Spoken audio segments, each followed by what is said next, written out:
नमस्कार मंडळी, आज आपण पारंपरिक पद्धतीने फणसाचे सांदण कसे करायचे हे शिकणार आहोत।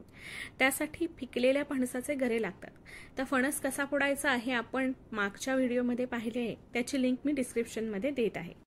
तर आता इथे मी फणसाचे गरे काढून घेतलेले आहेत आणि पारंपरिक पद्धतीने चाळणीवर मी ह्याचा रस काढून घेणार आहे। तुम्ही गऱ्यातल्या आठलाकडून हे गरे मिक्सरला लावून सुद्धा रस काढून घेऊ शकता, कोणतीही पद्धत वापरली तरी चालेल। आता जो फणस आपण घेतलेला आहे तो कापा असता कामा नये, बरकाच असला पाहिजे, नाहीतर गऱ्यांचा रस व्यवस्थित येणार नाही आणि हे सांदण आपल्याला हवे तसे होणार नाही। तर आता आपला रस काढून झालेला आहे। हा रस साधारणतः 1.5 वाटी आहे। तर तेवढाच मी हा तांदळाचा रवा घेतलेला आहे।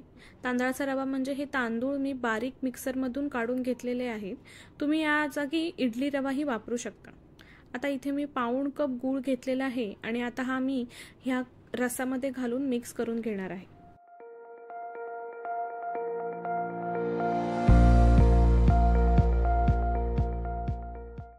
त्यानंतर आता पातेलीमध्ये मी 2 ते 3 चमचे तूप घालून घेतलेले आहे आणि यावर आता हा तांदळाचा रवा घालून घ्यायचा आहे। त्यामध्ये थोडीशी चिमूटभर हळद घालून घेऊया आणि आता हा रवा तुपावर व्यवस्थित परतून घेऊया। रवा छान परतून झालेला आहे, पहा कसा छान फुलला आहे। आता आपण गॅस बंद करून घेऊया आणि यामध्ये आता आपण जे मगाशी रस आणि गुळाचं मिश्रण करून घेतलं आहे ते घालून घेऊया आणि हे व्यवस्थित ढवळून घेऊया। ढवळून झाल्यानंतर आता यामध्ये चवीसाठी थोडंसं अगदी चिमूटभर मीठ घालून घ्यायचं आहे आणि हे पुन्हा एकदा ढवळून घ्यायचं आहे। त्यानंतर आता यामध्ये अगदी थोडंसं पाणी घालून घेऊया। जास्त पाणी घालायचं नाही, अगदी थोडंसं पाणी घालायचं आहे आणि व्यवस्थित ढवळून घ्यायचं आहे। हे बघा, अशा पद्धतीने आपल्याला अशी कन्सिस्टन्सी मिळाली पाहिजे, एवढंच पाणी घालायचं आहे। आपलं सांदणाचं बॅटर आता तयार आहे। हे आता साधारणतः अर्धा ते पाऊण तास आपण गार करत ठेवूया आणि अर्धा ते पाऊण तासानंतर अशा पद्धतीने हे छान फुलून येईल। आता आपण ह्याच्या इडल्या करून घेऊया। तर त्यासाठी इडली पात्रामध्ये मी इथे तूप घालून घेतलेले आहे आणि व्यवस्थित हे तूप आता मी या पात्राला लावून घेणार आहे आणि आता हे सांदणाचं बॅटर यामध्ये आपण घालून घ्यायचं आहे।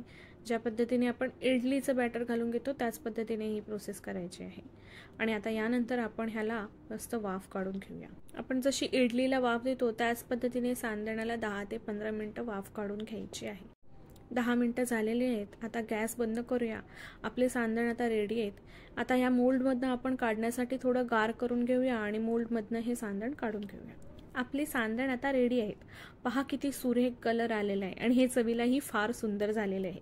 हे तुम्ही नारळाच्या रसासोबत आणि तुपासोबत सर्व करू शकता। तुम्ही सुद्धा ही रेसिपी नक्की ट्राय करून बघा आणि आम्हाला कमेंटमध्ये कळवा की तुम्हाला कशी वाटली। अशाच नवनवीन रेसिपीसाठी आमच्या चॅनलला सबस्क्राइब करा, खा प्या आणि मजा करा।